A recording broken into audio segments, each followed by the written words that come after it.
Yo, what up, y'all? I know it's been a minute, but look, here I am with another Punch Out reaction video. I said, look, I gotta drop something for my OG audience. Those of you who came around because I was going hard on Punch Out. So, you know, here I am bearing gifts for you guys in particular, because I don't want you guys to feel left out because I've been doing all this Switch 2 stuff. Here I am with a video called The Depressing History of Little Mac. It's by a creator by the name of TheJWittz. I'll put a link to his channel in the description down below. But yeah, I believe this is like a character study. Don't know for sure, but we're about to find out. Let's go.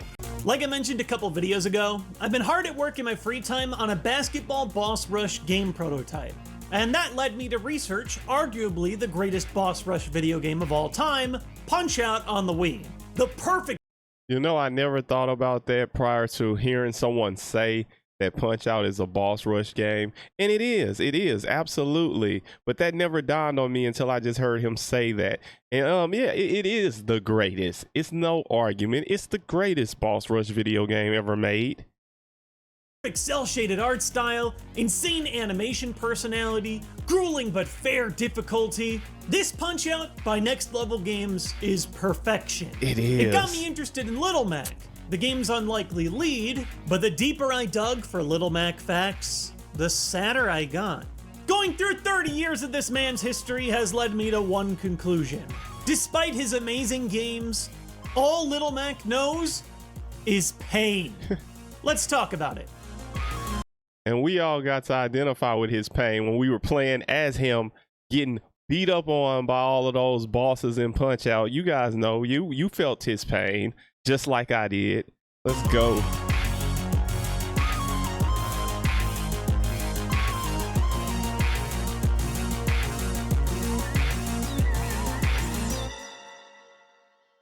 So today we're going to talk about the hurtful history of Little Mac. Let's punch in. Unlike most series mascots, Little Mac's creation was not at the start of his franchise. Oh, really? Punch Out is even older than the Famicom and NES. Oh, that's starting right. its adventure on the good old-fashioned arcade.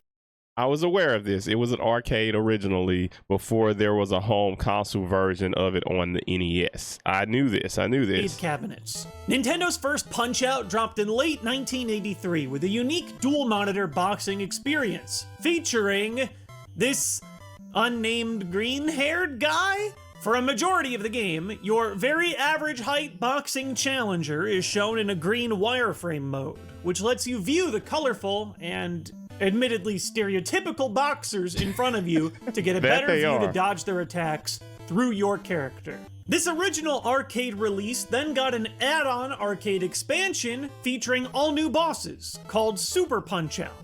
And in one of the most forgotten pieces of Punch Out brand history, there was also arm wrestling.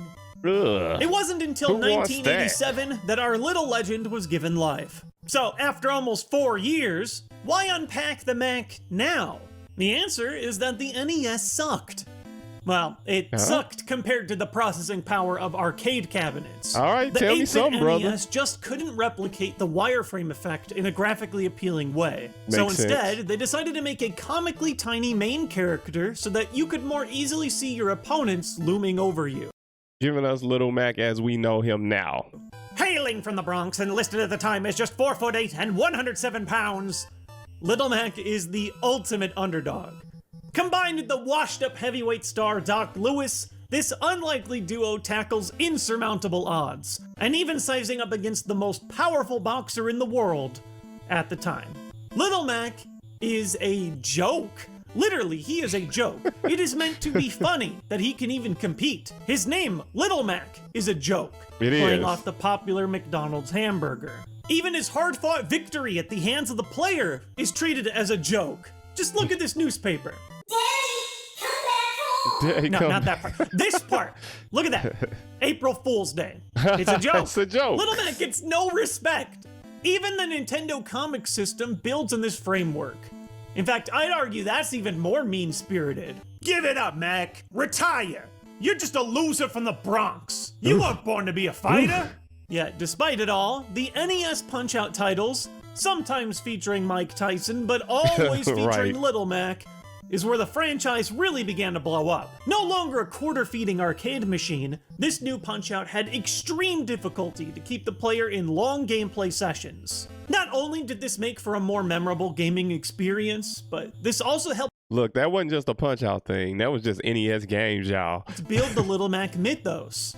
You might be small and you might be light, but with the right training, good reflexes, and a little luck, even the most unlikely hero can go the distance. Just a smidge of luck. Punch-Out on the NES and Famicom sold over 3 million cartridges, even outselling other classics like Kirby's Adventure, Dragon Quest II, and Metroid. Little Mac even makes a brief appearance on the 1989 TV show Captain N. The game they chose for Alex playing before he got sucked into the TV was this classic Punch-Out.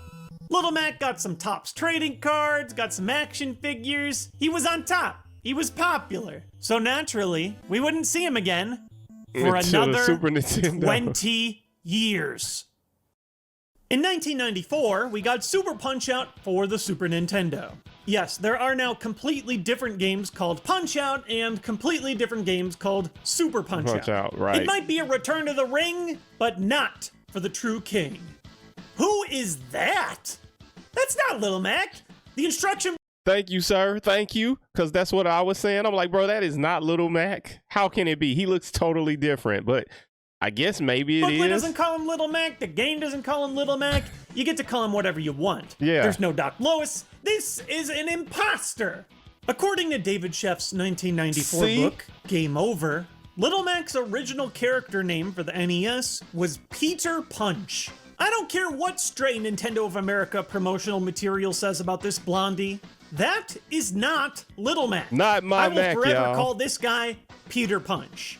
With the power of the Super Nintendo, the game's designers decided to go back to emulating the feel of the original Punch-Out Arcade. for arcade, giving us a normal-sized generic boxer that could also turn transparent to allow you to see the opponent in front of you.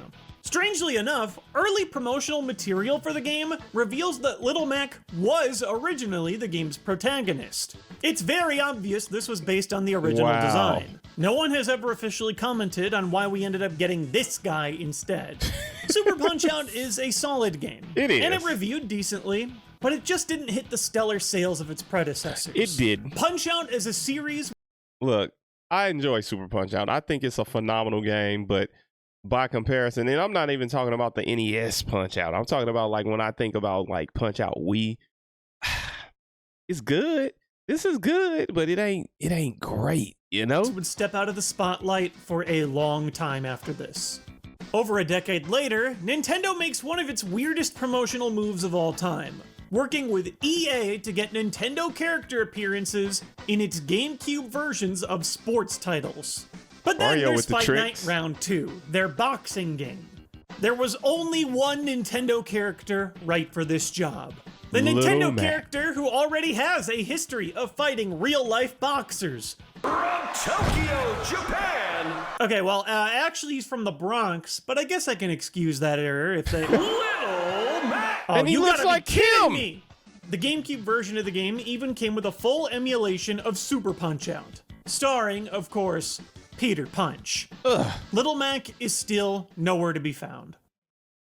The year is 2008. A Super So this is why I say we didn't see Little Mac as we know him for 20 years, you know, which makes sense. 'Cause quirky we got game Peter called Punch. Captain Rainbow releases exclusively in Japan on the Wii. It's an adventure game from the Chibi Robo devs, and it's all about a forgotten superhero stranded on an island full of forgotten Nintendo characters. This is Nintendo's Isle of Misfit This is so Toys, quirky. featuring forgotten Nintendo characters like the soldiers from Famicom Wars, Hikari from Shin Onigashima, and your boy, Little not Peter Mac. Punch, the one, the only, Little Oh my. No, That's Big Mac. no. That's Big It looks Mac, like bro. Little Mac had one too many Big Macs.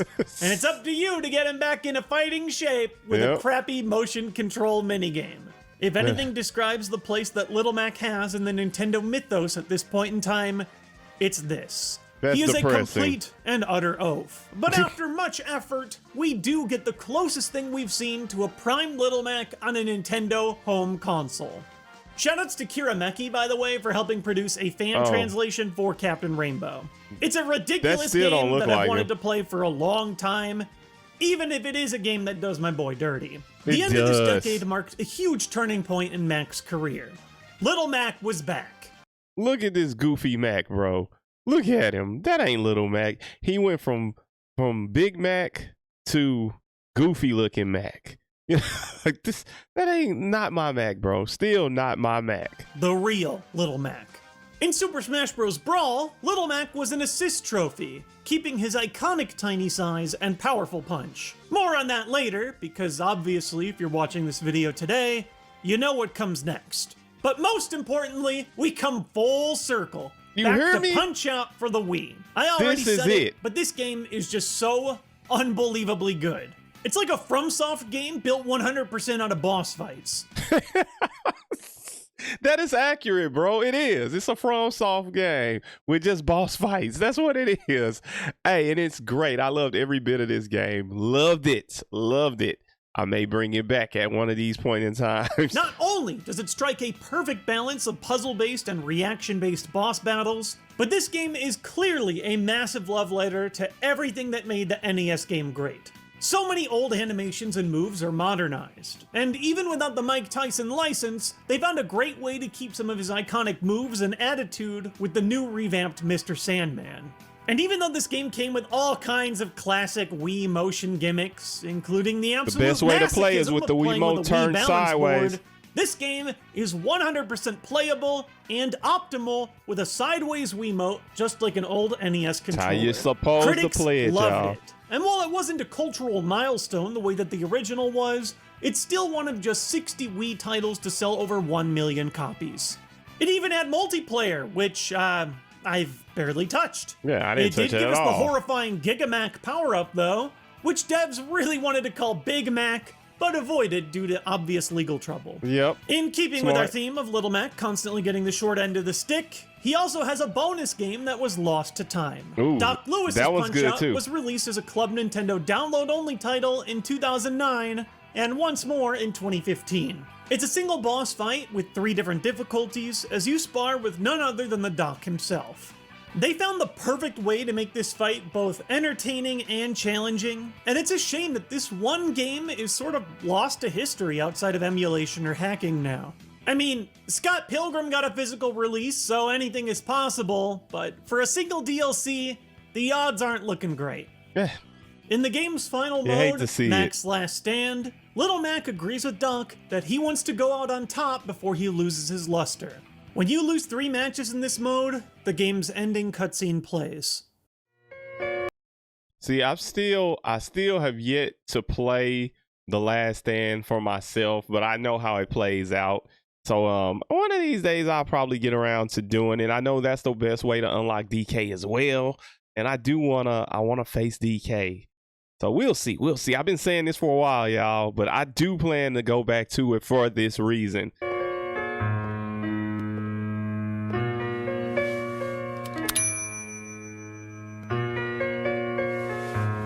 Good job, son. Good job. And that's it. That's how what it ends. An absolute gut punch. Man. As sad as this scene makes me, it still feels pretty fitting as a metaphor for Little Mac's original run on the NES. He showed up, rocked the world as a surprisingly entertaining underdog, and retired from the world while still being fondly remembered. Unfortunately, Little Mac is not as fondly remembered these days, thanks to a little series called Super Smash Brothers! People hate Mac in Smash, bro. At face They value, hate him this in seems like an Smash. absolute win for our boy. In perfect underdog fashion, Little Mac makes the first jump up from Super Smash Bros. Assist Trophy into a fully fledged character. We also saw the return of Big Mac, which, overall though, his unique playstyle seemed like it would be an interesting new addition to the roster, and a great representation for a retro gaming icon. But there's just one problem, and it's kind of a big one. Everyone hates Little Mac. There's just no winning for this guy. For example, a bunch of Japan was angry at his inclusion right out of the gates. Like Metroid, the Punch-Out franchise has always been one that was way more popular in the West, despite originating from a Japanese company. Pretty and then crazy. there's the gameplay. When Little Mac first dropped for Smash Bros. 3DS, casual players complained that Little Mac was simply OP. too good. Now, I'm a longtime fan of the competitive scene of this game, but there's no denying that casual players make up a majority of the Smash Bros. Fan base. And for a casual player, mechanics like super armor or a death bar that grants you a one-hit KO feel really unfair. Players began to storm message boards in droves. Articles start cropping up complaining about him. Everyone starts playing as him because they think it will give them easy wins. And the irony, as many of you know, is His that Little Mac recovery was is terrible. trash. Sakurai posts an article in response to all of this, stating that Little Mac has by far the worst win ratio of any character in online data. He gives the impression of being able to win easier than other fighters, which leads to more people using him. But in reality, he's a difficult character to actually continuously win with. And this ended up being true. While there were obviously highly skilled players that could do nasty things with the character, there's no denying that he was toward the bottom of Smash 3DS and Wii U tier lists. And in Smash Ultimate, he is at the bottom of the barrel. With some top players even arguing that he is straight up the worst character in the Say game. he garbage. It turns out that having good aerial options is sort of important in a platform fighter. And whether people hated him because he was too good or hated him because he's too bad, Smash fans still seem to agree that he simply isn't fun to play against. While it is fitting to see Little Mac in a situation where he has to overcome great odds, it's just sad to see this character in a position where people are unhappy with his existence. Right. It's especially sad when I realize just how long it took for Little Mac to start existing again in video games at all. Whether it's being the butt of a joke, being replaced, losing a game, drawing the hatred of fighting game fans, or getting repeatedly punched in the face in his games, it's clear to me that Little Mac walks a very challenging path. Just this year, Nintendo announced that they acquired Next Level Games, developers of that amazing Wii Punch-Out. It's very clear that they loved the project, and it was nice to catch hope that little they give us reference to it another in one. Luigi's Mansion 3. Don't get me wrong, I would love a new Punch-Out from that team to make it onto the Switch. But then again, I just played Punch-Out Wii to make this video, and it's just as good as it was 10 years ago. In my opinion, these are some of the best designed bosses in all of video games. They are that fun to fight and refight over and over again as Little Mac. I swear they are. If you told me that Little Mac will never get another video game, that actually might be perfect. Because, at least in his own titles, he got to go out on top. I do agree. If they never give us a new one, I'm okay with the last one they gave us. The game's just so good, y'all. That's why I gotta go back. I gotta go back and do Last Stand. I have to. I owe myself that because the game's just so great. But that's it. I hope you guys enjoyed this video. If you did, then give it a thumbs up. If you didn't, give it a thumbs down. And if you are new here and not subbed, do that as well and turn on the notification bell so you'll be notified the instant I upload another video. Until next time, peace.